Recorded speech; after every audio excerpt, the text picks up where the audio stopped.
Alright, this is my flowchart for determining SN1, SN2, E1, or E2 reactions. Our first step will be to start with the question. We're going to look at the reaction and see if the question states what type of reaction it is. If the answer is yes, then you proceed with that reaction. If the answer is no, which will probably be most of the time, then you will come down here and look at the carbon attached to the leaving group. Ask yourself what the carbon classification is. If that is a tertiary, then you're going to come over here and ask, is the base a strong base? And a reminder included right here that bases are electron pair donors. If your answer is yes, then you're going to come up here and see that your reaction will be an E2 reaction. If the answer is no, then you'll come over here and ask your next question, which will be, is the reactant a nucleophile? And if the answer to that is yes, then your reaction is SN1. And I did include another reminder that nucleophiles are reactants that provide electrons to form a new bond. And if your answer to that is no, then you will come over here and see the reaction is an E1 reaction. Alright, so that's all for tertiary. We're going to come back over here and see what happens if the carbon classification is secondary. If it's secondary, you are going to ask, is the base or nucleophile weak? And I included some examples right here. And then if the answer to that is yes, then you're going to come back up here and ask again, is the reaction a nucleophile? And if the answer is yes, then you will come over here and see again that the reaction is SN1. And if your answer is no, you will again see that the reaction will be an E1 reaction.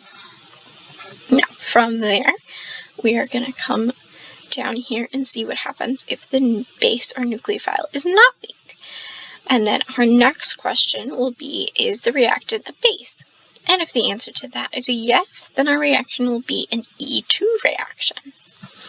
If our answer to that is a no, then we will come down here and see that the reaction is an SN2 reaction. Alright, so that's it for secondaries. We're going to come back up here and see what happens if the carbon classification is a primary. So, our first question again will be, is the base or nucleophile strong? And I included some examples right here. And let's see first what happens if we answer no to that question. If we answer no, we need to stop and reassess because this is not a possible scenario and you need to start over and relook at your reaction. Now, if the answer is yes, which it should be, then you are going to come back over here and ask, is your reactant a base? And if the answer is yes, then your reaction will be an E2 reaction. And if your answer is no, then your reaction is an SN2 reaction. Alright, so that is it for my flowchart, and I'm going to go through an example so you can see how I use this flowchart.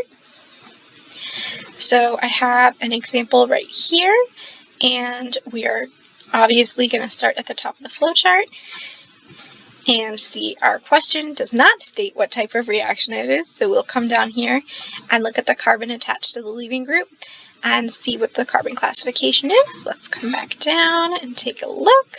So there are 1, 2, 3 carbons attached to the leaving group. And then we will come back up here for tertiary carbon and see, is it a strong base? NaCl is not going to be a strong base, so we will come right back up here and go on to no and say, is the reactant a nucleophile? Which NaCl is a nucleophile, which means we will carry on with that yes and end up with the reaction being an SN1 reaction. Alright, that's it for my flowchart.